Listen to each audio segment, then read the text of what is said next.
On May 22nd, sports writer and XM Sirius radio broadcaster Dave Zirin will be speaking in West Haven, Connecticut.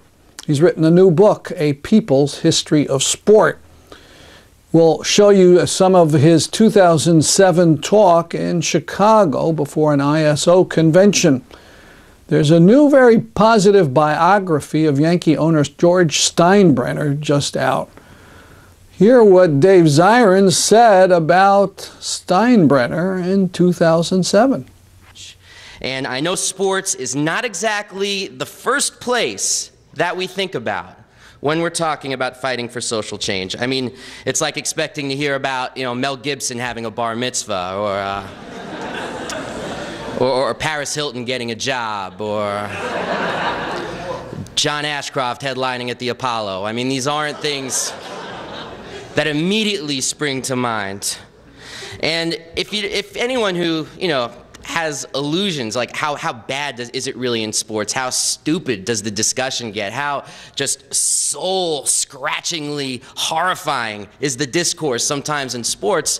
I just want to say, take an hour sometime and listen to sports radio. And which is something that, to try to sell some of these books, I do sports radio. I was on sports radio very recently with a guy who goes by the name Johnny Burps. He burps.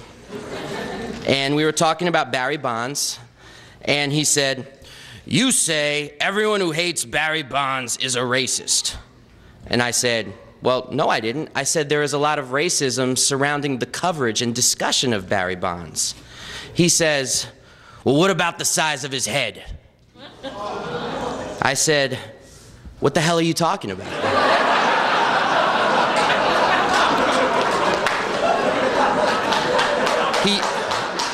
He said, in this kind of way, "Look at his head. Have you measured his head? It proves he takes steroids. Have you measured his head?" I said, what am I, like a haberdasher? What do you call it? What the hell do I care how big his head is? Anybody has 10 kids. And he said, "You're ducking the question. Look at his head. Look at his head."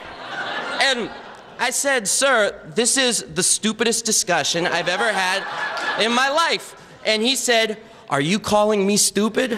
Like he's gonna hit me. And I said, "Well, yeah. I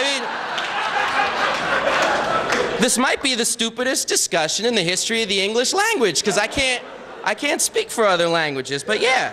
And then it got very ugly. This is terrible. And then it goes to commercial, and he leans over to me and says, "Dude, great radio." My God. And this, for so many, is the politics of sports. And it is just an ugly fact that when sports and politics collide, it can range from tragedy to farce far too much of the time. Of course there is tragedy. The way the NFL worked hand in hand with the Pentagon to exploit the death of Pat Tillman.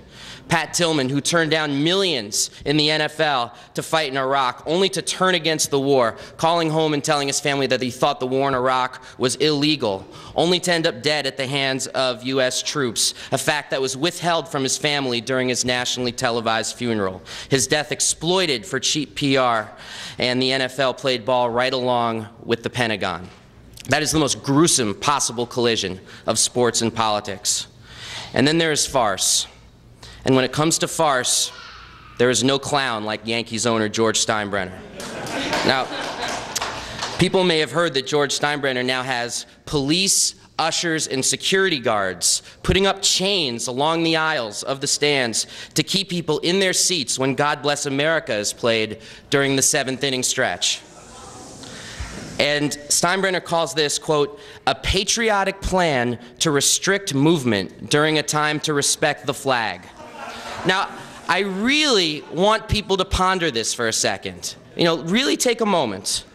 A plan to restrict movement during the 7th inning stretch. Dear God,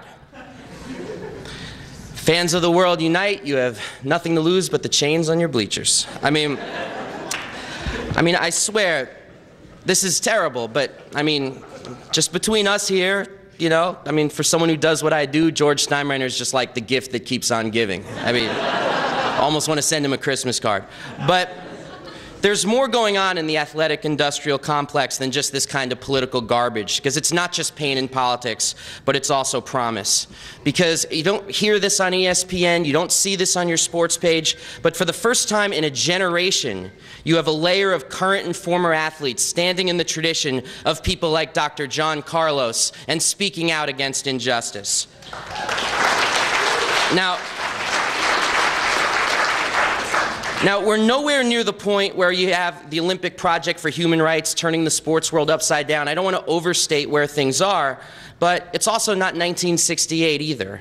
And rather than knock what these athletes are not, we need to recognize a process that is beginning to occur. Because make no mistake about it, jocks for justice are back now on the sports landscape. And frankly, if you think about it, why really should this shock us? I mean, we have a war in Iraq that's lasted longer than all of World War II. We have the great city of New Orleans dying of neglect. And we have a president who we can say, I think without exaggeration, who's slightly less popular than herpes. I mean, I challenge you to ask people, would you rather have Bush in the White House or herpes? And you will, at the very least, I promise you, you will get people to go like this.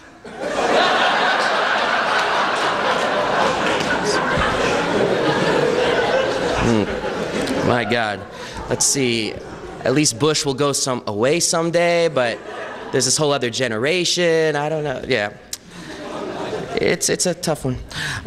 And actually, there was one poll people might have seen that Bush's approval rating in the African American community is 4%. I mean, you think about this, 2%. My God, that's crazy. Because it's a crazy number because the margin of error on these polls is 5%. Can there be negative support? Someone who passed away but left a note. My God.